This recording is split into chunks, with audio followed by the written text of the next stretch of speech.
Despegamos con Lorenzo Ramírez.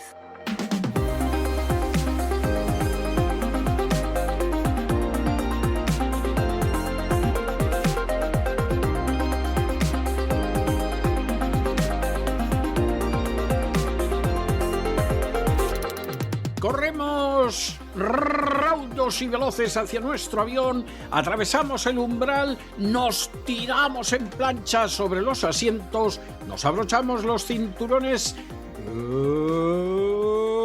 despegamos y nos vamos elevando por los aires hasta alcanzar nuestra altura y nuestra velocidad de crucero. A mi lado, Don Lorenzo, tenga usted cuidado con la katana esa, que desde luego parece usted un samurái, pero vamos, tenga cuidado a ver si le va a afeitar a alguno el bigote aquí en el avión. En fin, ya me explicará usted esta cercanía por el imperio japonés a que viene. Espero que no grite Banzai en ningún momento y vamos a ver lo que pasa. Muy buenas noches. Muy buenas noches, don César. Muy buenas noches. El imperio del sol naciente, ¿no? El imperio del sol naciente, efectivamente. Que luego sirvió a algunos también esa idea para expresar todo ese concepto ocultista del nuevo amanecer, ¿no? Y veíamos carteles electorales como el de Barack Obama hablándonos de ese New Dawning, ese nuevo amanecer. Concepto que también gustaba a los amiguetes de Epstein, que eran muchos y variados. Mucho. Como hemos estado oyendo. Darle las gracias a nuestros amigos, como siempre, por habernos acompañado el sábado en el gran reseteo. Hicimos un programa un poco mix, tercera parte Davos y principio del caso Epstein.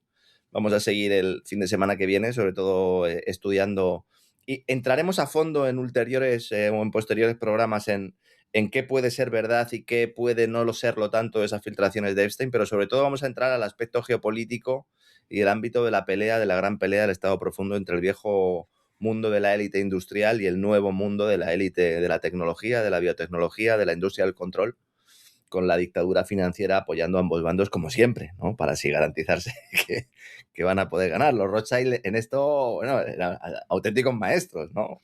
Totalmente. Claro, totalmente. ¿Y quién lo puede dudar? Hicimos también un especial sobre los Rothschild, que veo también mucho interés en los últimos días a raíz de las informaciones que han salido ligadas al caso Epstein por conocer la realidad de la casa Rothschild. Pues en cesarvidal.tv, en el Gran Reseteo, también tienen un programa doble dedicado a la casa Rothschild, que les recomiendo que vean. A nuestros amigos que están suscritos al canal, si no lo han visto, pues ya saben, y los que no, pues suscríbanse, porque esto del Despegamos no deja de ser al final, pues una cuestión o un podcast que sin el gran reseteo, pues yo creo que pierde parte del concepto y parte del enfoque, ¿no? Pero bueno, aquí estamos en España estamos abducidos. Ahora que se dice que puede haber nueva desclasificación OVNI, que también es otro tema que voy a tratar en el gran reseteo. Sí.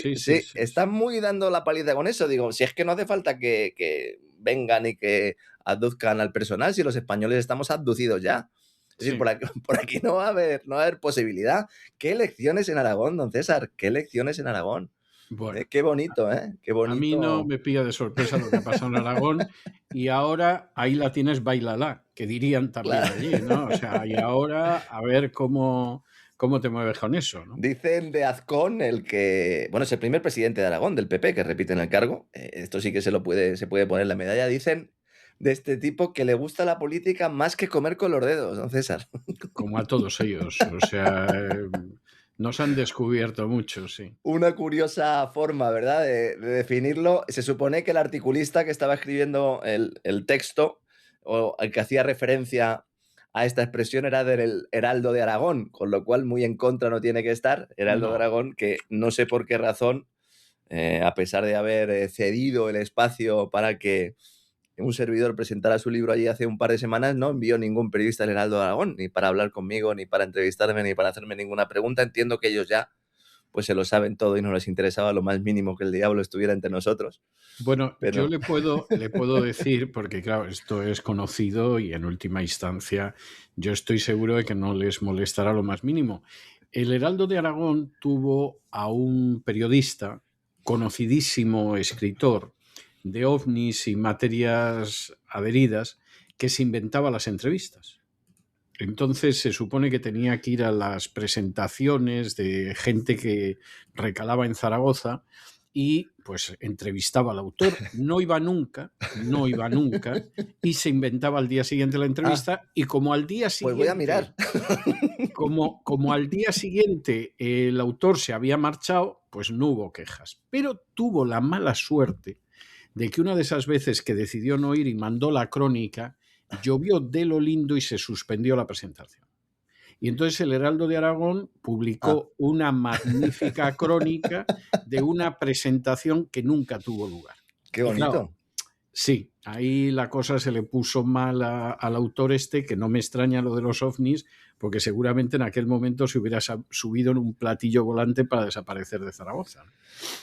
Qué bonito, qué bonito. Pues voy a mirar, porque, bueno, fue además, a mí me dijeron que como estaban justo a las puertas de las elecciones, que nadie quería, digo, bueno, no sé cómo voy a influir yo en las elecciones, a lo mejor pensaron, bueno, claro, a lo mejor algún comentario que haga beneficia a alguien, no porque yo quiera beneficiarlo, sino porque al final cuando uno lanza la crítica, pues no sabe quién puede verse perjudicado. Y justo además salir de ese evento, fíjese al final cómo las cosas van cuadrando, estaban los agricultores en plena manifestación, con sus tractores, habían estado durante todo el día allí, y había pues determinados partidos políticos intentando captar votos. Uno de ellos, el partido de Alvise, con el que bueno, no ha salido muy bien. Que no ha salido muy bien parado, y yo creo que bueno, pues lo que es el fenómeno, o lo que algunos calificaban como fenómeno Alvise, pues bueno, yo creo que en este caso pues demuestra su absoluta incapacidad para poder recoger ese voto que en buena medida, y es una opinión mía y lo he dicho siempre, yo creo que está más dirigido a intentar reducir el peso de Vox en el arco parlamentario, en este caso el aragonés, que en otro.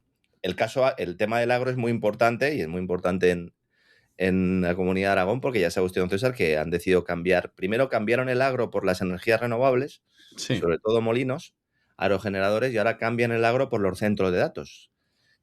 Que Jorge Azcón, el presidente del Partido Popular, que presumiblemente va a seguir siempre y cuando llegue a un acuerdo con Vox, pues dice que ahora Aragón es la Virginia española. Es la Virginia española. Virginia. Sí. Mire, me voy a callar, ¿eh? O sea, me voy a callar porque no quiero yo tampoco que nadie se sienta ofendido. Pero vamos, si Aragón es la Virginia... Me pidieron que usted tuviera calidad cristiana cuando yo le hago este tipo de comentarios. No, es que le puedo asegurar que que alguien diga que Aragón es la Virginia española es porque no ha estado en su vida en Virginia. O sea, de entrada, Virginia es un estado de una feracidad tremenda, con unos bosques que ni le cuento. Y usted, que más de una vez se habrá subido en el AVE para ir de Madrid a Zaragoza y viceversa, sabe que eso es un secarral inmenso. Yo he estado en Los Monegros, claro. Y he estado en Los Monegros bailando. Fíjese, don César, porque allí organizaban, supongo que seguirán organizando algunas fiestas, que bueno, básicamente el desierto de Los Monegros se utilizaba para eso. ¿Sabe por qué dicen lo de y así vamos centrando el tiro? Dicen que es porque como Virginia es el estado de Estados Unidos con mayor concentración de centros de datos, entonces eso. Aragón va a ser la nueva Virginia. La Virginia. Y el que no se lo quiera creer que reviente, obviamente. Dos periodistas del diario El País empezaban también uno de los reportajes sobre Azcón con esta idea, alabando al propio Azcón. Lo digo por si alguien piensa que esto del País apoya al PSOE. Bueno, el País apoya a quien le digan que apoye en cada momento y lugar, y ahora le toca al señor Azcón. Y entonces le hicieron una entrevista además en el periódico en El País, hablando de la gestión en este ámbito hace prácticamente una semana. Y entonces él decía, se ponía la medalla, decía, no, el de antes, el gobierno de Lambán, socialista del PSOE, en 8 años presentó inversiones solo por valor de 10.000 millones. Y yo en 2 años y medio, se ponía la medalla, ¿no? Llevo 80.000 millones. Bueno, estos 80.000 millones se los ha inventado.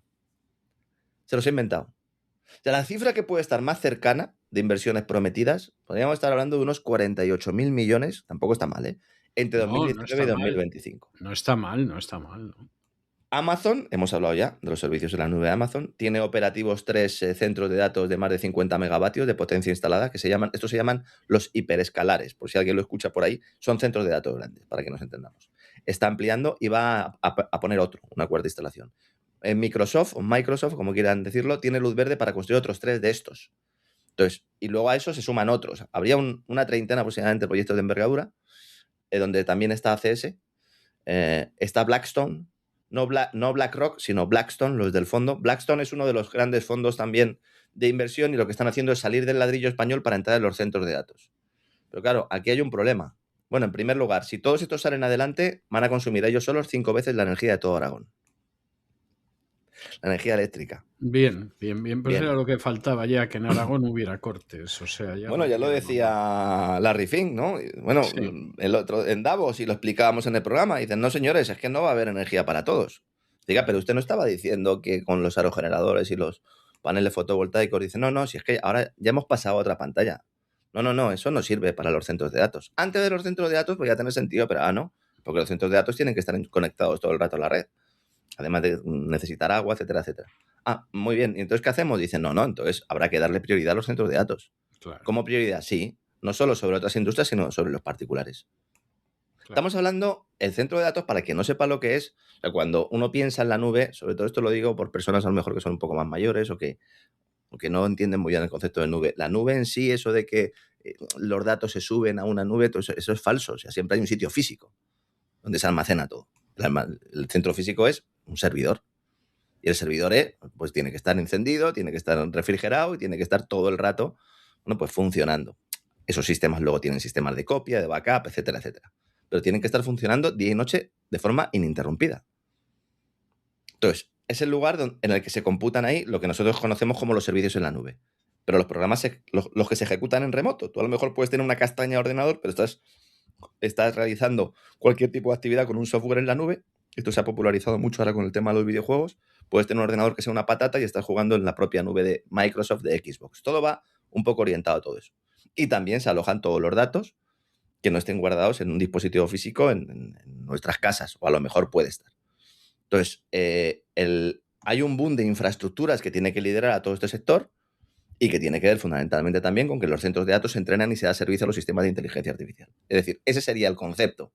Como todos los datos están ahí, en esos servidores, el centro de datos, ¿qué hace? Lo que hace es entrenar en la inteligencia artificial. ¿Con qué datos? Bueno, pues, por ejemplo, con la factura de la compra que haya hecho usted por la mañana al pasar su tarjeta de crédito en el supermercado. Por ejemplo. ¿Quién integra todo eso? Bueno, pues, empresas como Palantir aspiran a integrar todo eso, utilizando además las bases de datos de los propios gobiernos. Básicamente, explicado de forma sencilla, es eso.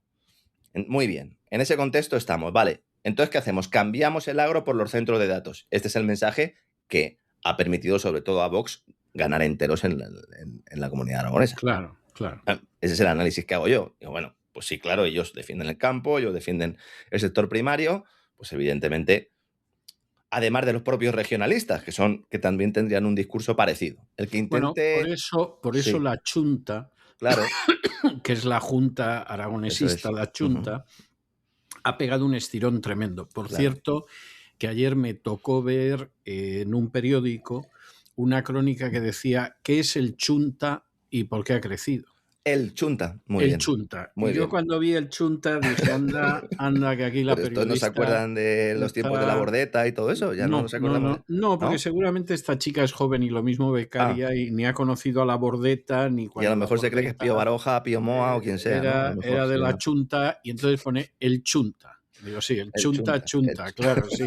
Sí, bueno, de chunta como el de los monegros. A lo mejor iban por ahí los tiros, ¿no? Bien, en ese contexto dice, bueno, PP y Vox pueden seguir gobernando. Esto le da alas a Sánchez por dos razones. Una, porque han perdido muy poco. Yo lo siento mucho, pero Sánchez no está en estos momentos fastidiado. Han perdido poco, sobre todo teniendo en cuenta el estado en el que está el partido generalizado. Sí. Y luego obliga al PP y a Vox a hacer algo que no quieren hacer. Ninguno de los dos, por diferentes razones, aunque similares. Ellos no se quieren retratar. Es decir, la pelea entre PP y Vox para ver quién se baja los pantalones en esa coalición, para que me entiendan, por hablar claro, se va a manifestar ya. ¿Por qué se rompe el gobierno de Extremadura? Precisamente por eso. ¿Por qué en el gobierno de Castilla y León también hay cierto alejamiento? Porque nadie quiere significarse. Claro. Porque en el momento en el que te significas dices, bueno, entonces ¿qué? ¿Vox va a ser la muleta del Partido Popular para gobernar y Vox entonces va a renunciar a buena parte de su programa electoral y a su esencia para aliarse con el Partido Popular? Y al revés. El PP va a utilizar a Vox a pesar de decir que son la peligrosa extrema derecha que viene aquí a comerse a los niños. Entonces, el escenario mejor para Sánchez, hombre, evidentemente hubiera sido que hubiera ganado las elecciones el Partido Socialista, no lo vamos a engañar. Pero en este contexto él no está preocupado porque dice, no, les obligo a significarse. Y las elecciones de Extremadura van a ser también dentro de poco y también tienen esta línea. Y además a él le permite sostener esa batalla con esos supuestos tecnoligarcas de los que habla él, que estarían peleados con él. Y entonces sale Musk y entonces reaviva la guerra contra Sánchez tras esa derrota electoral socialista que, como digo, tiene matices. Y entonces Musk, ¿qué hace? Pues hurga un poquillo en la herida para satisfacción de Pedro Sánchez, porque a él le interesa todo esto. Y entonces ha retuiteado este lunes una publicación del ex subsecretario de Estado para las Comunicaciones, Mike Pence, en el que Mike Pence relaciona la pérdida de las elecciones del PSOE en Aragón, del corrupto gobierno español, dice, con la necesidad de inundar el país con más de 500.000 inmigrantes. Dice, por eso el corrupto gobierno español se apresura de repente a inundar el país con 500.000 inmigrantes y a criminalizar cualquier discurso que los critique. Y su partido pierde las elecciones, rechazado por sus propios votantes, por los que están importando inmigrantes para mantenernos en el poder. Bien, yo no sé si es que Musk nos escucha y tal. Desde aquí pues le mando un abrazo a Elon. Supongo que le estarán pitando los oídos si entiende bien el español y sobre todo si entiende bien las opiniones que aquí vertemos. ¿Hay apoyo por parte de los poderes internacionales para que Sánchez siga siendo el presidente español? Bueno, el análisis que hoy hacía la agencia Bloomberg sobre las elecciones en Aragón así lo dicen. ¿Cómo, Lorenzo? ¿Qué me estás diciendo? ¿Hacía Bloomberg un análisis sobre las elecciones en Aragón? Bueno, esa es la primera noticia en sí. Diga, ¿y qué hace Bloomberg analizando el impacto? Bloomberg es agencia financiera por excelencia, pues la más importante del mundo occidental y que hacen referencia sobre todo pues a lo que puede afectar no solo a Estados Unidos, sino a mercados internacionales, mercados globales. ¿Por qué lanzan este artículo o por qué publican este texto? Básicamente para plantear una idea y que cale, que es España va bien. La economía española va fenomenal. ¿Qué les pasa a los españoles que a pesar de que la economía va como un tiro, como un cohete, no votan a Sánchez? No votan a Sánchez. Eso es lo que dice Bloomberg el día de hoy. Fíjense, cuando comentamos alguna noticia de estas agencias relativa a otros países, yo entiendo que a lo mejor, sobre todo el oyente español, pues no pueda calibrar hasta qué punto puede haber un interés de ingeniería social para vender un determinado mensaje. Aquí todos lo sabemos, todos los españoles que me están escuchando dicen, ¿cómo? ¿Cómo que España va bien? Dice, hombre, que lo diga Sánchez, vale, pero lo dice Bloomberg. O sea, los poderes financieros de la City Wall Street están diciendo que Sánchez es un máquina. No una máquina, como el de la Chunta, no, un máquina. Dice, existe una paradoja económica, dice Bloomberg.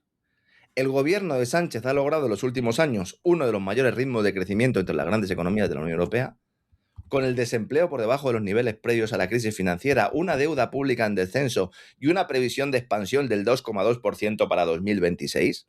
Esto ya es incluso pornográfico, ¿no? Ya no es que le pase la mano por el lomo, es que se la pasa por otro sitio.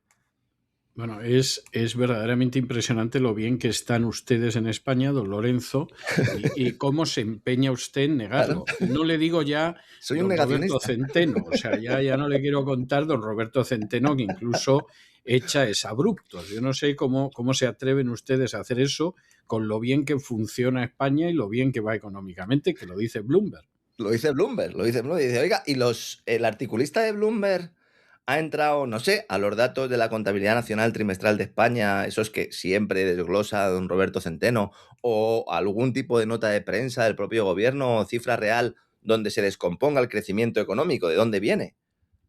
Porque España está creciendo en cantidad de trabajo, no en eficiencia, que es un modelo extensivo, sostenido en gran medida por la inmigración y la creación de empleo en sectores de baja productividad, junto con el empleo público. Esto es un milagro para los señores de Bloomberg. Y dicen, para lanzar el mensaje político, es muy curioso, por eso le llaman la paradoja, cómo Sánchez fracasa de forma constante a la hora de transformar este éxito en apoyo de los votantes. Y te diga, porque es que este éxito es mentira. La culpa es de Sánchez. Sánchez claro, tendría que saber vender mejor las cosas. Y luego, al final, eso sí, dice, hombre, también es una cuestión que hay que destacar que la popularidad personal del primer ministro, refiriéndose al presidente, a Sánchez, también se ha visto erosionada por varios escándalos de corrupción que afectan al menos a dos de sus colaboradores más cercanos y a su esposa, ¿no? Al menos, no, señores, están investigando porque seguramente hay muchos indicios ahí de que hay financiación ilegal, pero no solo del partido, sino que se ha financiado de forma ilegal muchísima gente. Sobre el tema del desempleo, y ya no no les doy más la paliza con el tema de los datos, que ya nuestros amigos se lo saben. O sea, el gasto, para que vean ustedes hasta qué punto el dato de empleo, es que siendo alto, uno de los más altos del mundo desarrollado, tasa de paro, sigue siendo falso.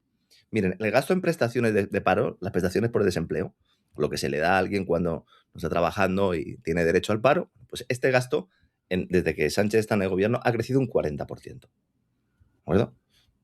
Al mismo tiempo que la cifra de paro se ha reducido a un 23%. Que me lo explique alguien, por favor. Que me lo explique alguien. Solo hay una explicación para que me digan que el gasto en prestaciones se dispara un 40% y que la cifra de paro se reduce un 23%. O bien la cifra de paro es falsa, o bien la cifra de prestaciones por desempleo es falsa. La cifra de prestaciones por desempleo es exacta, son 24.400 millones de euros al año. ¿Qué es lo falso? La cifra de paro oficial. Pues claro. Claro. Pues claro. Yoli, cómprate otra calculadora. A lo mejor la que tienes solar. ¿Usted tenía calculadora de esas solares? Yo tuve una solar que me regaló mi padre, porque creo que se la habían dado en el banco y era de las primeras, y los días nublados no podía uno sumar ni 2 más 2, porque eran de las primeras, ¿eh? O sea, también tengo que decir que cuando aparecí en clase con ella y se veía que era con luz, pues la gente se quedaba maravillada de que existiera tal cosa. Ahora, como hubiera un día nublado, ya podías echar mano de lápiz y papel porque no sumabas nada. Yo me acuerdo eso, es que además le ponías la mano encima y entonces ya no funcionaban y era la tontería que hacías en clase. Exacto, sí. Las calculadoras solares. Para cerrar un poco el tema de las elecciones en Aragón, otro apunte que quiero hacer, ¿no? Ya lo han comentado ustedes en el boletín. Yo creo que el gran perdedor ayer es el Partido Popular. Yo también lo creo, pero va a haber gente que va a pensar que soy maligno. Pero yo sinceramente también lo creo. Se lo digo de corazón. Hay que decir que estas elecciones las adelanta y las convoca el Partido Popular para intentar sacar un poco de partido de toda la desintegración del Partido Socialista. Escándalos del PSOE.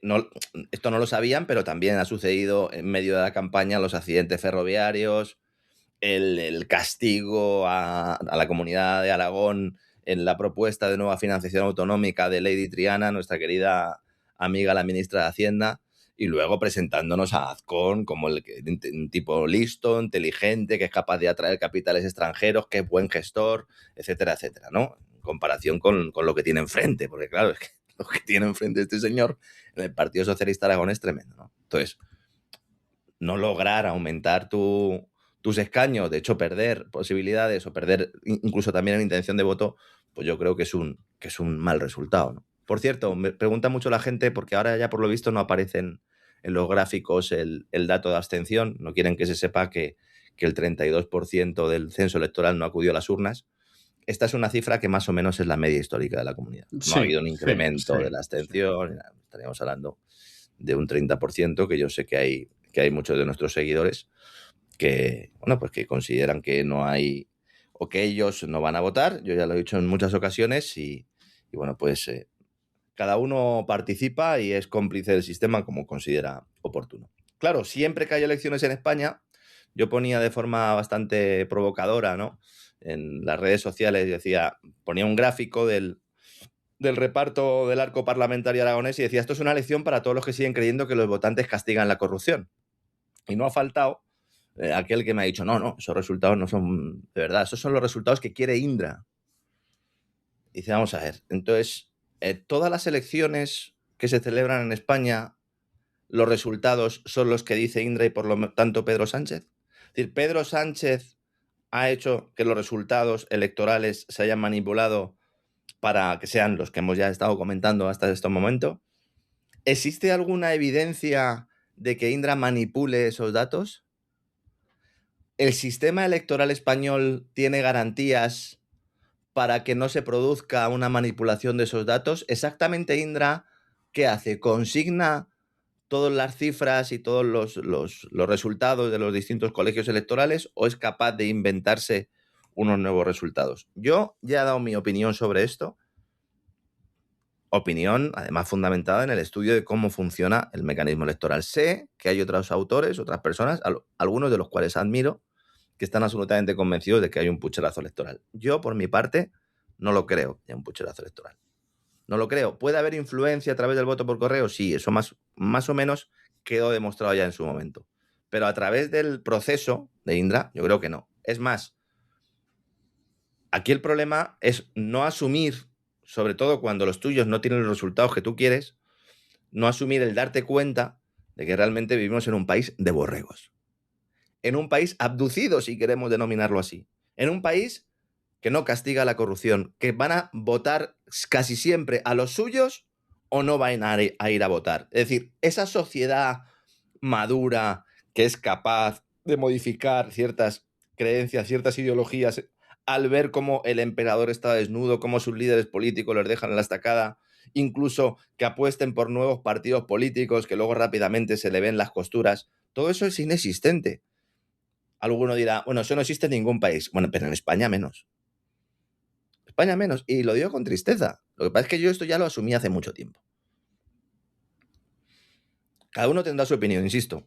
Y sé que hay otros autores que sí que consideran que hay indicios de que hay un pucherazo y que hay una manipulación. No sé si luego cuando Sánchez ya no esté, manipulará el que llegue o cómo se va a hacer esto. Porque claro, no vale luego si gobiernan los tuyos decir, no, ahora ya esto no se utiliza para manipular. Cuando además en Indra hay un follón ahora muy serio. Sobre la mesa estaba el hecho de que la empresa de los Escribano, que son los que presiden la empresa, que son los torneros fresadores, antaño conocidos como los chapistas de la OTAN y que se han convertido en la gran muleta para no solo tomar el control de Indra, sino para ayudar a Pedro Sánchez a enfrentarse con determinados fondos de inversión a los cuales les prometió una serie de cosas y luego, como siempre hacen, no se las entregó. Y la idea era, bueno, no pasa nada, vosotros, vuestra empresa, Escribano Mechanical and Engineering, no os preocupéis, Indra la compra por un importe absolutamente desorbitado. Dijo Lady Triana, la ministra de Hacienda, María Jesús Montero, que eso era absolutamente ilegal. Para que diga Hacienda que eso es ilegal, imagínense lo ilegal que era. La llegada de Escribano al frente de Indra hace un año lleva un poco a esta fusión de Indra y Escribano. Hay una guerra en el Consejo de Administración, hay dimisiones, hay ceses, evidente conflicto de intereses. No tragan a algunos con que los dueños de un proveedor del Ministerio de Defensa, el único proveedor de Escribanos en el Ministerio de Defensa, tomen el control de Indra, una empresa controlada por ese Estado, cuando el tamaño era infinitamente menor. Y al final, ¿qué sucede? Pues que Sánchez ha dicho, oye, no vais a dar el pelotazo. El miércoles pasado, Escribano es llamado a la Moncloa, Ángel, para culparle básicamente de la caída de la acción en bolsa, porque en un momento en el que todas las empresas militares del mundo están subiendo en bolsa, parece que Indra le cuesta un poco. ¿Fue Sánchez el que le dijo a Escribano de momento nones? No, fue el sicario. ¿Quién es el sicario? Se llama Manuel de la Rocha, viejo conocido, ¿verdad, don César? Director de Oficina Económica de Moncloa. Totalmente. Es uno de los que ayuda a Sánchez a pegar el golpe dentro del Partido Socialista y que había sido apartado por la directiva que no era partidaria de que Sánchez fuera el secretario general del partido. Entonces es él el que le dice, oye, mira, no va a haber fusión y si no te gusta te vas. ¿Cómo que me voy? Pero si esto estaba pactado, si aquí vamos a sacar todos tajadas, si este era el negocio del siglo. Dice, no señor. Nada más salir de Moncloa, presidente de Indra emite un comunicado. ¿Dónde? ¿A quién se lo da ese comunicado? A la agencia Bloomberg. ¿Qué cosas, don César? ¿Qué cosas? Y sí. Entonces ahí desafía a Sánchez y dice, sí, tiene que comprar Escribano Indra. Un señor, una empresa, Torneros Fresadores, que fundan un taller en 1989 tras quedarse en el paro y que ahora son uno de los mayores contratistas de la OTAN. De momento... Eso es una carrera empresarial y no la de Rockefeller.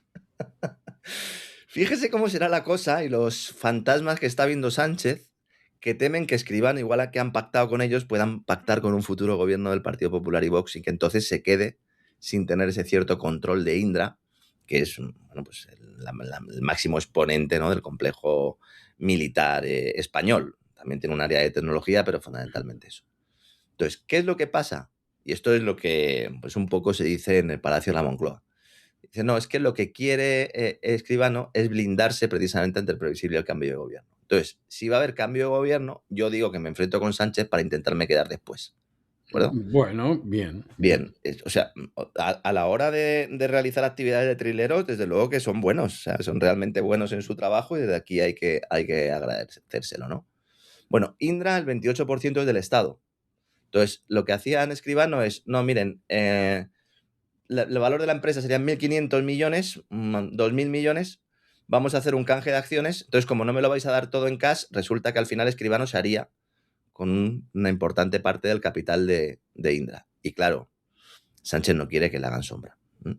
Entonces, bueno, además se produce una batalla legal entre Santa Bárbara, que son los americanos, General Dynamics e Indra, que amenazan también el plan de rearme del gobierno. Y entonces ahora mismo hay, como decían en los telediarios de antes, de marejada fuerte, marejada, ¿no? Pues es lo que hay ahora mismo en Indra y veremos lo que sucede. Yo no creo que en estos momentos, insisto, en Indra lo que estén sea a intentar elaborar o fabricar o cocinar resultados electorales. Pero bueno, dejemos esta cuestión ya, porque también hay mucho nerviosismo en torno a lo que está pasando en las bolsas, los mal llamados mercados financieros.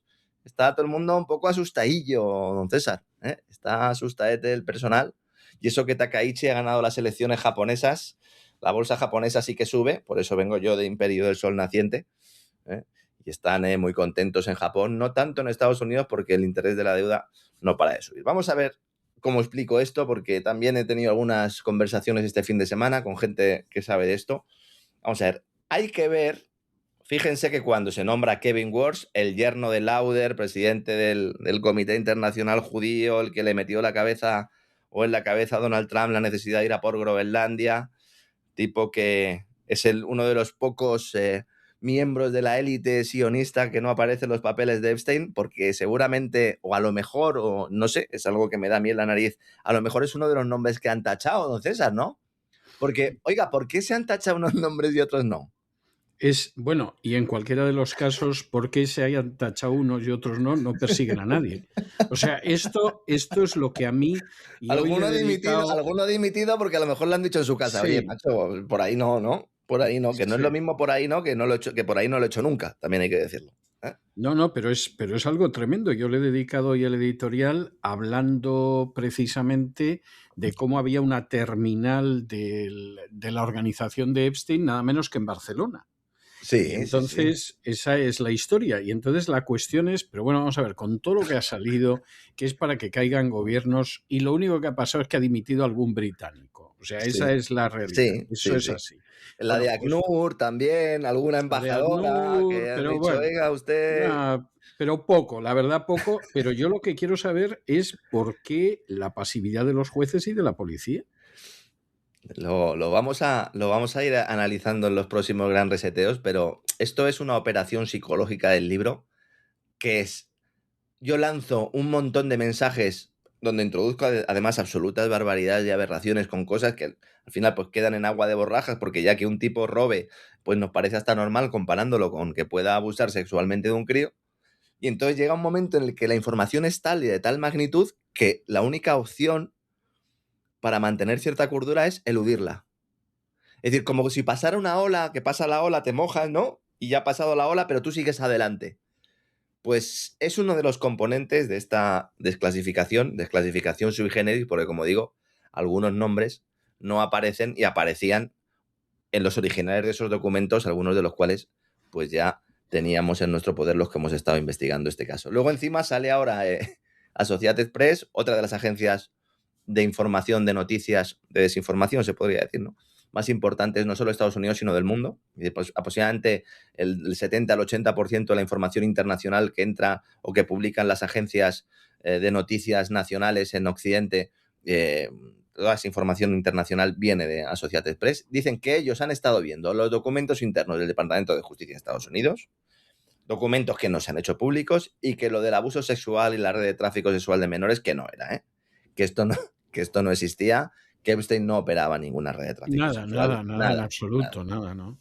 Que solo en Barcelona ya tenía un fulano que además lo hacía también en Barcelona y en Ibiza, que le mandaba a Marruecos y a Cuba y todo lo demás para reunir más chicas, pero no existía. Dicen, fíjese, claro, Ese era el titular, ¿no? El titular era el Departamento de Justicia, los documentos del Departamento de Justicia no revelan la existencia de una red de chantaje sexual, con lo cual pues todo se atribuiría de alguna forma a acciones individuales, ¿no?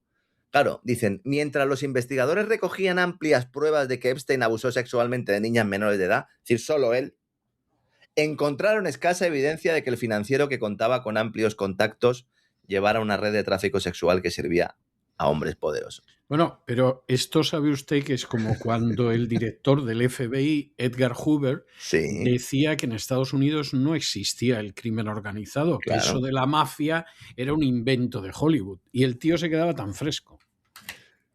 Que, bueno, en la época de Hoover había otro tipo que ya hemos mencionado, abogado de Estados Unidos, Roy Cohn, uno de los brazos derechos, Mentor de Donald Trump, por mentor cierto. de Donald Trump, uno de los brazos derechos de McCarthy durante el periodo aquel de la caza de brujas, y que tanto Johnny Bedmore como Whitney Webb pues, retratan en su libro Una nación bajo chantaje, libro que vuelvo a recomendar. Y también recomiendo una entrevista que le ha hecho Carlos Sánchez al propio Johnny Bedmore, una entrevista que es oro puro, en Grupo de Control, lo tienen en su canal de YouTube, y de la cual hablaremos también el próximo sábado porque tela, ¿no? Con todo el tema Epstein, ¿no? Bueno, ¿por qué he sacado el tema Epstein? Porque estaba hablando de Lauder, el suegro de Kevin Walsh. Kevin Walsh es el que va a ser el nuevo presidente de la Reserva Federal, y entonces un poco lo que se nos está vendiendo es la idea de no, la incógnita es Walsh es un tipo que va a venir a recuperar parte de la ortodoxia financiera, la ortodoxia monetaria, no va a bajar tipos de interés, pero va a haber una guerra contra Donald Trump que quiere bajar tipos de interés y Walsh no quiere. Vamos a ver, señores. A Walsh lo pone el Wall Street. A Jerome Powell, su antecesor, lo pone Wall Street. Y Wall Street lo que hace siempre que entra un presidente de la Reserva Federal, lo prueba. ¿Cómo lo prueba? Provocando un hundimiento bursátil, que puede ser del 5, del 10, del 15, del 20, del 25, provocando un desplome bursátil. Alguno pensará, oiga, pero los desplomes bursátiles se pueden fabricar de forma sencilla. Esto es como lo de los buitres. Es decir, si tú estás sano como una rosa, pues no va a venir un buitre y va a venir y te va a comer los órganos. Ahora, si tú estás muy fastidiado, estás muy hecho polvo, te sientas, te medio dormitas en una pared, pues a lo mejor el buitre sí ataca. Y el estado de los mercados, fundamentalmente, a través de una liquidez que cuando se toca, se rebaja, puedes provocar crisis y puedes provocar, bueno, movimientos que además son amplificados por operaciones en corto, como sucedió en el caso del oro, o como sucedió con el tema de la inteligencia artificial la semana pasada, ya contamos, es relativamente fácil de funcionar. Entonces, ¿cuál es la idea? Decir, no, se genera una crisis, se genera un crack para forzar a Walsh a convertirse de halcón a paloma. Entonces nos dicen, no, es que si se convierte en paloma, entonces el mensaje es Trump ha metido en vereda a la Reserva Federal. Todo esto es un circo. A ver, esto hay que pensarlo como un guión de teatro, como una película. Porque todo esto está guionizado. Y ya no lo sabemos. Es decir, como no lo sabemos, pues podemos anticiparlo. Le han preguntado a Joseph Stiglitz, el economista, famoso economista, autor de manuales de economía, y que bueno, que yo pues a lo largo de mi vida he tenido que sufrirle porque hay algunos libros suyos y algunos enfoques que son absolutamente deleznables, pero cuando le preguntaban sobre esto, él decía, no, Kevin Walsh es un político, hará lo que le pidan. Bueno, pues bien visto, ¿no? Bien visto, Joseph. Claro que hará lo que le pidan. Y hay que ver qué bien se le está poniendo el escenario para que baje tipos de interés. Desastre bursátil, miedo generalizado, malos datos de empleo en Estados Unidos, que se han publicado recientemente, que además vienen de un periodo en el cual había habido un apagón estadístico, un apagón informativo debido al cierre del gobierno de Estados Unidos. Que además algunos analistas en Estados Unidos, el ámbito financiero, consideran que además se ha hecho precisamente para mantener una cierta opacidad durante unos meses y luego sacar unos datos de empleo que siendo malos tampoco es que sean terribles, pero que parecen más malos de lo que son. Y con eso le das la posibilidad al halcón de transformarse en paloma rápidamente, de halcón a paloma, ¿no? Entonces Wall Street ha aprobado a Kevin. ¿Lo va a aprobar otra vez cuando llegue? ¿Cuándo llega Kevin? Estará preguntando muchas personas. Mayo del año 2026, que es cuando acaba Powell. Tradicionalmente, como digo, Wall Street prueba a los nuevos presidentes de la Fed. Les asusta, les chantajea o les dice, oye, que aquí te he puesto yo, ¿eh? Que aquí el que mando soy yo, ¿eh? Que no te olvides nunca de quién es tu suegro, ¿no? De lo que has hecho, desapareces en los papeles de Epstein. En este caso también es así. Esto es clave. Es decir, cuando se dice, no, es que Trump ha puesto a un nuevo tipo a la Reserva Federal. Trump no pone al presidente de la Reserva Federal. Yo siempre me acuerdo de la frase aquella de Franco, ¿no? Le preguntaba, no sé si era un ministro que le preguntaba que qué quería ser y dice, gobernador del Banco de España. Entonces decía Franco, no, yo también quiero ser gobernador del Banco de España, no puedo. Sí. También había algún ministro al que le dijo aquello de haga como yo y no se meta en política. Eso es, haga como yo y no se meta en política, y luego nada más salir volando carrero blanco después del atentado terrorista, no hay mal que por bien no venga, que yo creo que también ilustra muy bien el personaje.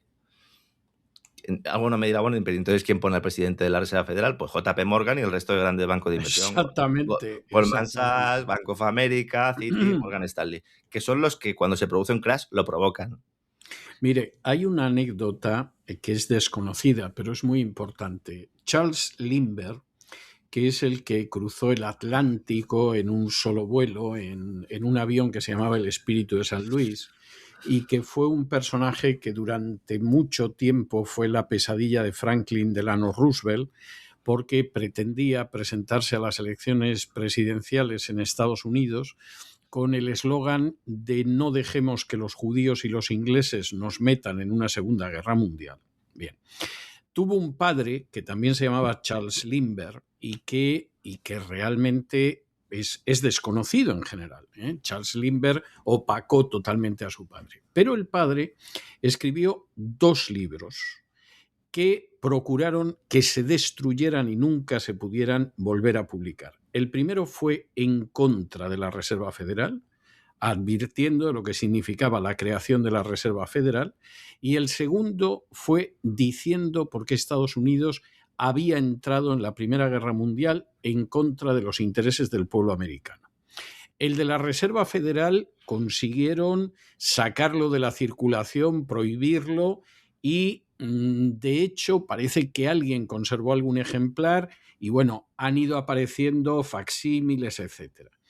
El que escribió sobre por qué entramos en la Primera Guerra Mundial lo retiró el Departamento de Justicia, destruyó hasta los tipos de imprenta, y si alguien tiene un ejemplar no se ha atrevido a sacarlo por lo que pueda suceder. O sea que Lindbergh era un personaje más que notable, era más que notable. Pero desde luego, en el caso del padre, era una persona con una visión tremenda y por supuesto había que reducirlo al silencio más total y absoluto, y lo consiguieron.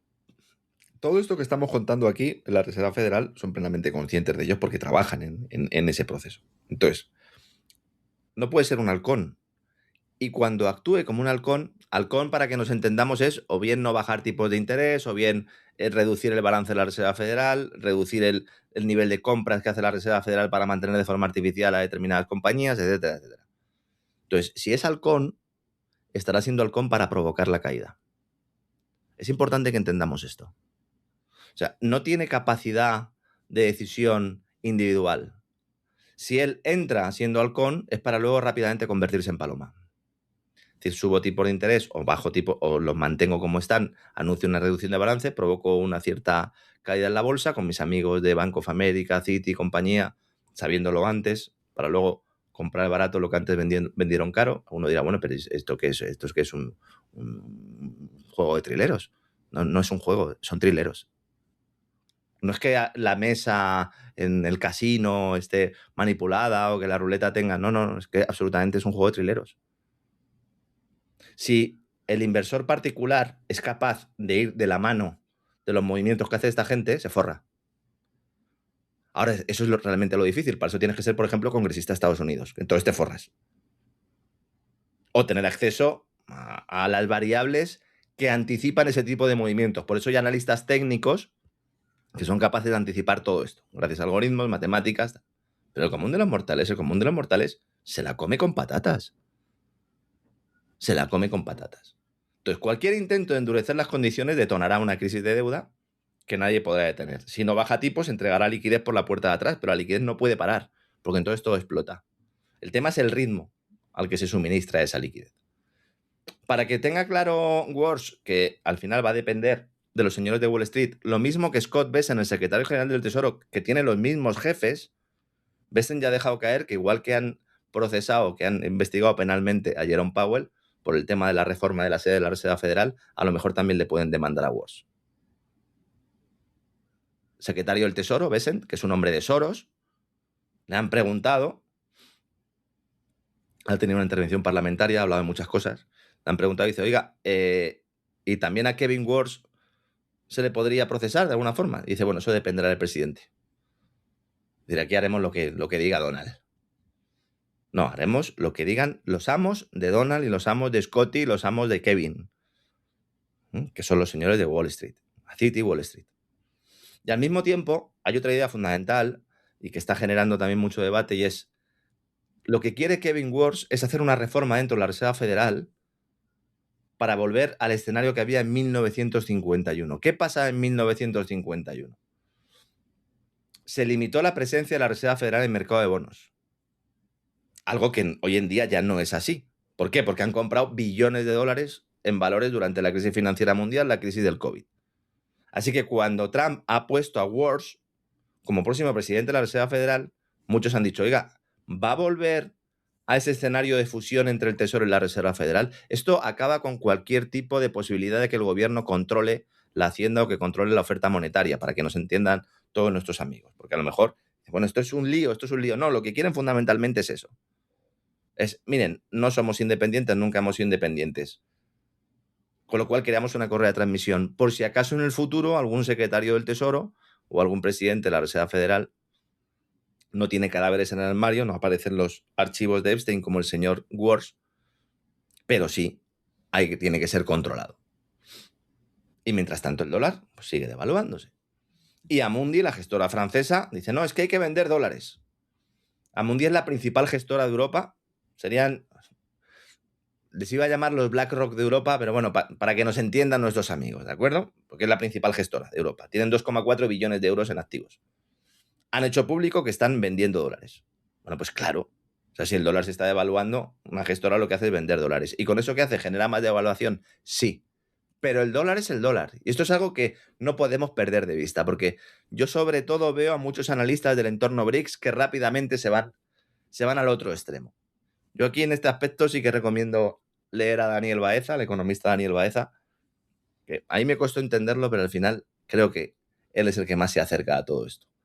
La devaluación del dólar, la devaluación de todas las divisas es prácticamente perpetua. Y además hace perpetuo el ciclo de liquidez, es decir, la necesidad de que haya una liquidez masiva. Entonces, cuando el dólar se fortalece, cuando se aprecia, la deuda en dólares se vuelve más cara para los no residentes. Sube los intereses en las monedas locales, países fuera de Estados Unidos. Se deterioran los balances de esos mercados emergentes, de empresas, de gobierno. Sin embargo, cuando hay una devaluación del dólar, hay unas condiciones financieras mejores para estos países, financiamiento comercial, se pueden comprar los bienes que se adquieren en dólares, por ejemplo, hidrocarburos, o incluso productos agroalimentarios de forma más sencilla.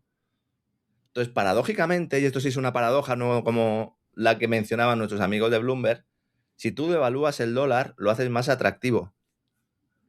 Fuera de Estados Unidos, evidentemente. Yo prefiero decir más adictivo. Él dice más atractivo, Baeza, yo digo más adictivo. Esto es como la cocaína.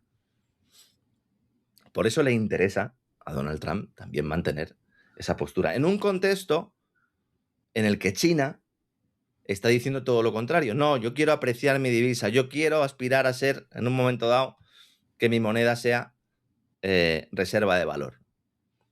Y a eso se une otro otro rumor que se ha hecho institucional, precisamente en la audiencia de Scott Bessent en el Comité Bancario del Senado, porque Bessent ha dado autoridad o ha considerado que existe muchos visos de que pueda ser veraz que China esté preparando algún tipo de moneda digital respaldada por el oro. Este era el gran rumor. Es algo que se ha mencionado, que se ha comentado en muchas plazas financieras. Ya no, estos son los chinos que se lo están inventando. Bueno, pues Scott Bessent dice que sí. En el Comité Bancario del Senado le han preguntado y dice, pues miren, no podemos descartarlo. Creemos que es posible que China esté preparando una moneda tokenizada, una moneda digital respaldada por oro. Lo cual, bueno, pues haría que se cumplieran esas predicciones de muchos analistas que vinculan esas continuas compras de oro de China y la de los países BRICS, también Rusia, con un periodo de preparación para emitir una moneda respaldada por oro, para intermediar transacciones comerciales internacionales. Ojo, ¿eh? Esto no es una moneda para que la use todo el mundo. Es para intermediar transacciones comerciales internacionales. Esto es lo que se presentó. Que ya es bien significativo el matiz. Es bien significativo porque elude la sanción del país dólar.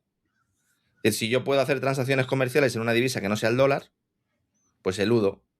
Dice, oiga, ¿y por qué no es el yuan? Porque es que China necesita todavía que su moneda le sirva para exportar y no puede sobrevalorarla o no puede evitar que tenga un proceso de valoración al alza, porque entonces le perjudicaría de cara a las exportaciones. Entonces lo que se hace es se crea una moneda distinta, que es la que algunos consideran que puede ser la denominada unit, que es como se llama esto, que fue presentado, recuerda usted, don César, en aquella reunión, en aquella cumbre de los BRICS en Rusia, donde incluso el propio Putin llevaba un billete que le habían elaborado con esta unit. Esta moneda lo que permitiría sería liquidaciones en tiempo real, sin pasar por entidades financieras norteamericanas, aunque yo creo que finalmente incluso participarían en este proceso porque a los JP Morgan, Goldman Sachs y tal, les gustan muchas cosas, sobre todo les gusta hacer dinero. Y podrían ser incluso intermediarios en este sistema, no tendrían ningún problema. Lo que pasa es que, claro, ya no tendrían la facultad de ser los únicos intermediarios, con lo cual, bueno, pues si hubiera una sanción, los países se podrían escapar. Esto tiene unas implicaciones geopolíticas tremendas, tremendas. Ya no solo por el hecho de que haya una alternativa al dólar para realizar transacciones internacionales, sino porque esa alternativa esté respaldado por oro. ¿Es un patrón oro? No. ¿Es una moneda respaldada por oro? Sí. No se sabe en qué porcentaje. Aproximadamente un 60% del valor iría ligado al oro. Y para eso necesitas que tu Banco Central tenga oro, que es lo que está haciendo China fundamentalmente comprar. Esto es la parte de la guerra monetaria en la que estamos. Y en un contexto además en el que el principal acreedor de Estados Unidos, Japón, pues ha eludido ya la inseguridad política, la incertidumbre política, mejor dicho, después de que Takaichi, qué contenta estaba ella, ¿verdad? Primera ministra de Japón, le ha salido bien la jugada. Le ha salido bien, sí, le ha salido bien. Le ha salido bien y estaba más contenta que unas Pascuas. Lo dijimos aquí, es decir, Takaichi no convocaba elecciones porque su liderazgo estuviera en tela de juicio. Es que ella sabía que si convocaba elecciones iba a tener una mayor capacidad de maniobra. Y de hecho han tenido, bueno, es que han logrado una mayoría de 2/3 en la Cámara Baja. 2/3, ¿eh? Con eso en España se podría reformar la Constitución, ¿no, César? Sí. Y además es que tiene un socio de coalición, con lo cual si incluimos al socio de coalición, que no sabemos cuál va a ser su futuro, a lo mejor lo mantiene, porque los japoneses en esto son un poco así.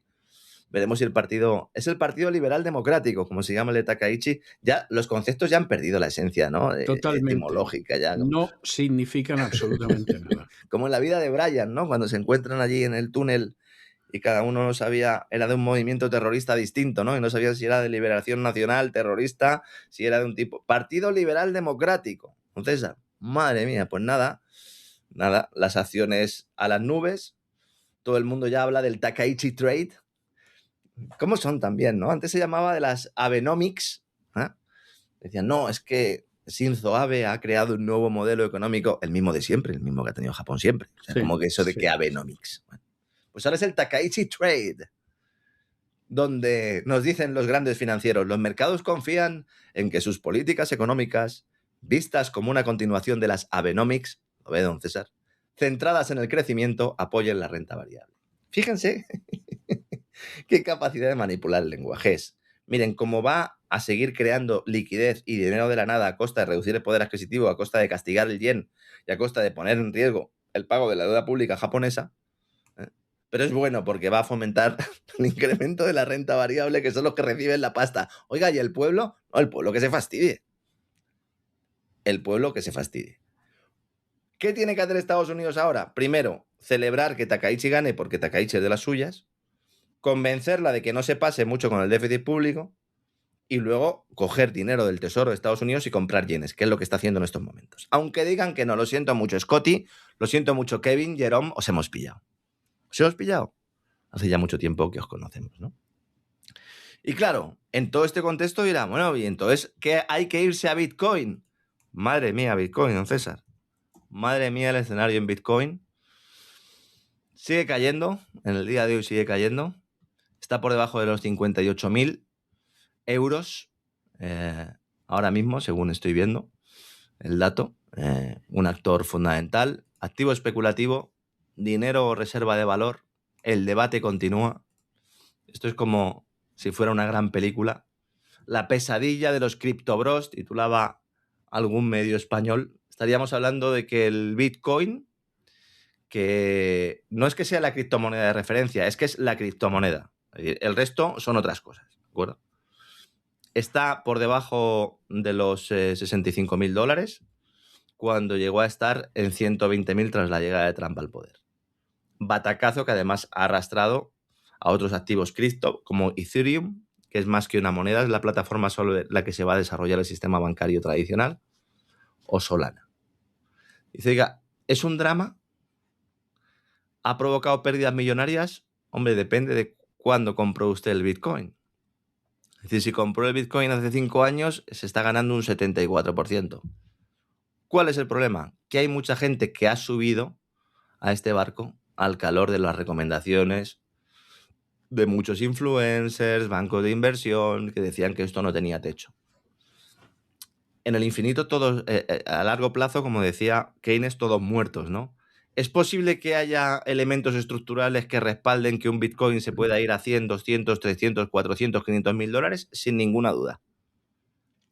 ¿Va a llegar a esa cifra? Eso es lo que no sabemos. Porque además de los elementos estructurales derivados de la propia tecnología, de la propia esencia de Bitcoin, no voy a entrar en ello ahora porque estaríamos hablando una hora, hay un elemento también de manipulación de mercado y de manipulación política.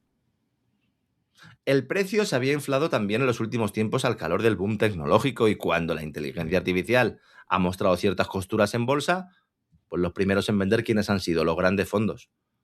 Antes de que entraran los grandes actores financieros a Bitcoin, esto no se producía. Pero en el momento en el que Bitcoin es un activo especulativo, porque entre otras cosas lo que se hace es emitir de alguna manera Bitcoin papel, como sucede con el oro, a través de fondos que gestionan ETFs, cuando baja mucho ese precio se ven obligados a reducir exposición y generan caídas mayores de las que se producirían en un entorno en el que no estuvieran.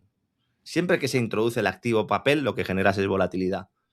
Volatilidad es subidas y bajadas masivas. Y a río revuelto, ganancia de pescadores. Sin ningún género de dudas. Entonces, Ningún género de dudas. Bitcoin se ha vuelto institucional.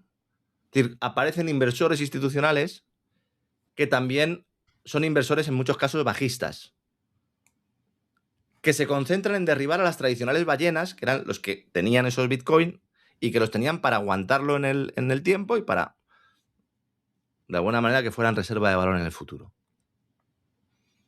¿Qué pasa? Que estas ballenas utilizan el Bitcoin como garantías, y cuanto más caen, más Bitcoins tienen que vender para protegerse de esas garantías. Hay dos posibilidades aquí, fundamentales. ¿Ha sido una operación deliberada hundir Bitcoin? Esto ha generado muchísima polémica. La gente que más está dentro del mundo Bitcoin y que considera que los que no estamos todo el día estudiando Bitcoin somos una especie de ignorantes supinos al respecto y que no podemos hablar de ello. Les molesta mucho cuando hacemos referencias a todo esto, por eso lo voy a hacer, porque hay que seguir informando, aunque moleste a algunos. Hay algunos que dicen, no, aquí el objetivo principal es que el dinero salga de Bitcoin para que los grandes fondos que están emitiendo, a su vez, productos financieros ligados a Bitcoin puedan comprar barato lo que ayer valía 120.000, hoy vale 60.000, y motivar que el ahorrador pequeño, el ahorrador conservador o incluso algunos otros fondos de inversiones que no estén apostando por Bitcoin, que hagan comprar acciones de empresas norteamericanas para que la bolsa suba.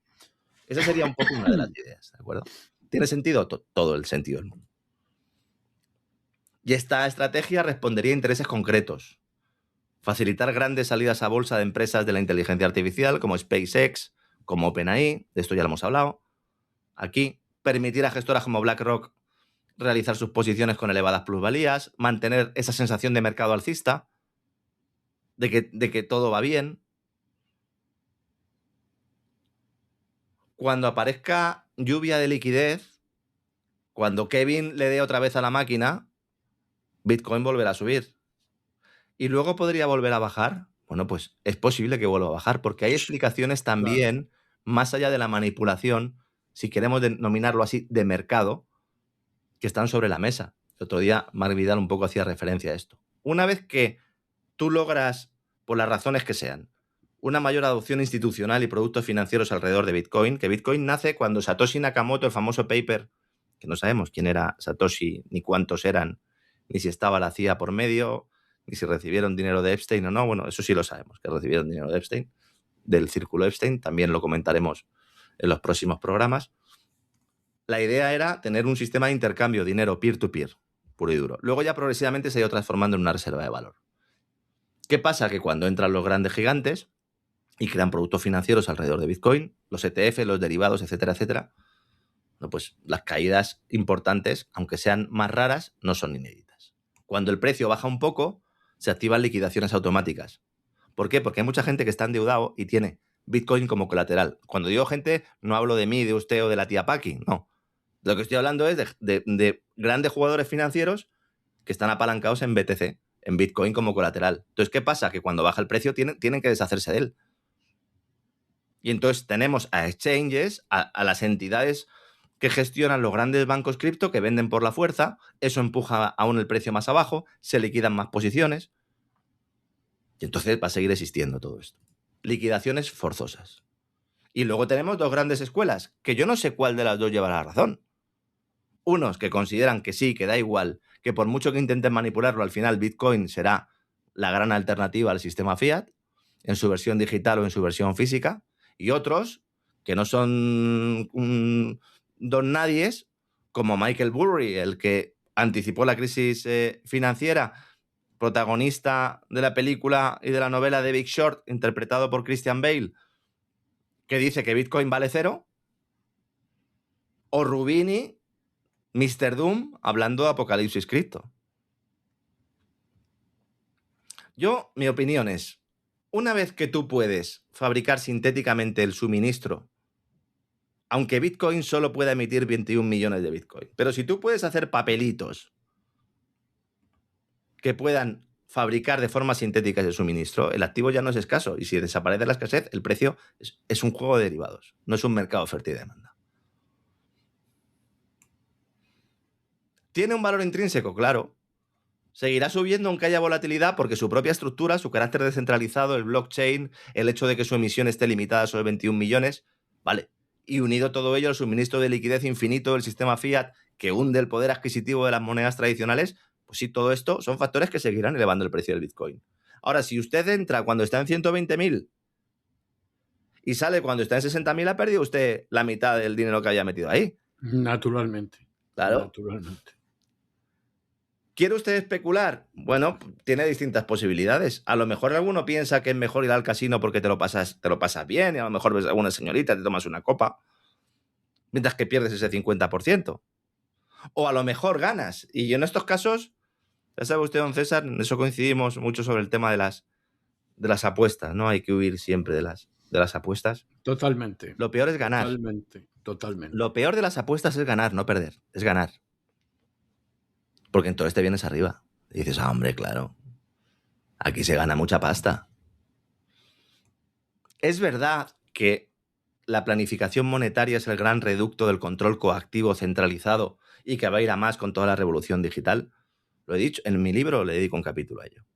El problema es cuando la alternativa descentralizada es secuestrada o manipulada para que en lugar de ser dinero se mantenga como activo financiero manipulable, siendo una alternativa solo para los grandes capitales y aquellos que entienden el funcionamiento de esa alternativa, no pobres mortales que no somos capaces de entenderlo porque hay que estudiarlo. Lo he dicho en muchas ocasiones. Si el dinero tiene que ser una institución que sea aceptada por todos con relativa sencillez, si tú tienes que estudiar para que ese dinero se institucionalice o para conocer realmente las facultades o las propiedades de ese dinero, bueno, pues va a permanecer en el entorno de unos pocos. Y yo creo que ese es el objetivo, que permanezca en el entorno de unos pocos. Naturalmente, que no lo dude nadie. Para eso no se puede ir a cero, como dice Michael Burry. Yo creo que aquí seguramente, no sé si patina o si es una postura un poco el personaje que se ha comido a la persona, no lo sé. Y Rubini es verdad que lleva viviendo de decir que viene el apocalipsis prácticamente toda su vida. Razones no le faltan. Lleva décadas. Sí. Pero esa es la clave, ¿no? Esa idea del Bitcoin papel. Como digo, que cada uno piense muy bien lo que hace, que en los últimos tiempos pues cada vez más gente se está sumando a realizar determinadas inversiones que no conoce, que no sabe realmente lo que está haciendo. Hay una frase que se atribuye a Warren Buffett, pero que han dicho otros muchos magnates, que en el momento en el que mi caddy de golf ya me está preguntando en dónde debe meter sus activos, es porque realmente aquí hay un problema, ¿no? Hay un problema porque hay gente que tiene un perfil de ahorrador relativamente conservador y está realizando apuestas muy arriesgadas. Ya no porque le engañe el banco en sí, como ha pasado en España durante mucho tiempo y en otros lugares del mundo y sigue ocurriendo, sino porque son víctimas de eso que se llama ahora el FOMO, ¿no? El miedo de perdérselo, ¿no? El fear of missing out, miedo de perderse esta subida. Bueno, pues sí. Y esto es un consejo personal, ya saben todos nuestros amigos que yo no hago ningún tipo de recomendación ni nada, pero esto también es otra de las máximas de Warren Buffett y yo creo que heredó de Benjamin Graham, otro de los históricos inversores. Si sus inversiones, las de ustedes, las personas que nos están escuchando, si el hecho de tener determinadas inversiones hace que ustedes no duerman bien por la noche, tienen que salir de esas inversiones. Efectivamente, efectivamente. Ese es un indicador claro. Si van a invertir en el largo plazo, hay un componente de fe que tienen ustedes que poner sobre la mesa, porque por mucho que haya fundamentos económicos, haya muchos autores que lo expliquen, aquí intentemos llevárnoslo a la tierra para que el común de los mortales también pueda tener alguna información al respecto, al menos que sospeche, que sepa por dónde le da el aire. A pesar de eso, siempre estarán JP Morgan, siempre estarán BlackRock, siempre estarán Kevin, Jerome y sus muchachos para meternos la mano en la cartera sin que nos demos cuenta. Y eso siempre va a estar ahí, don César. No me cabe la menor duda, vamos, es así. Muchísimas gracias por todo, don Lorenzo, pero no se me vaya, que ya sabe que hoy tenemos Así fue España. Hoy tenemos menú histórico, tenemos, ¿no? Efectivamente, hombre. ¿Nos vamos a Córdoba? Nos vamos a Córdoba y además tenemos hoy un personaje de primerísimo nivel que lamentablemente no es apenas conocido por los españoles, cuando en realidad es una de las glorias nacionales. Nació en un barrio que lleva mi nombre. Sí. Almuguira. Sí. San Lorenzo, en Córdoba. San Lorenzo, efectivamente. Pero en fin, personaje, vamos a disfrutar, porque voy a leer alguna parte de alguno de sus libros y la gente va a ver que era una persona, verdaderamente un hombre del Renacimiento en el siglo XI, que tiene su... Muy bien. Vamos no se vayan muy lejos. No voy a guardar tampoco la paloma de la Reserva Federal, la voy a dejar a ver si le pone usted algo en el cuello. Yo creo que sí. Un collar, por ejemplo. Fuerte abrazo, don César, hasta ahora. Un abrazo muy fuerte, hasta ahora.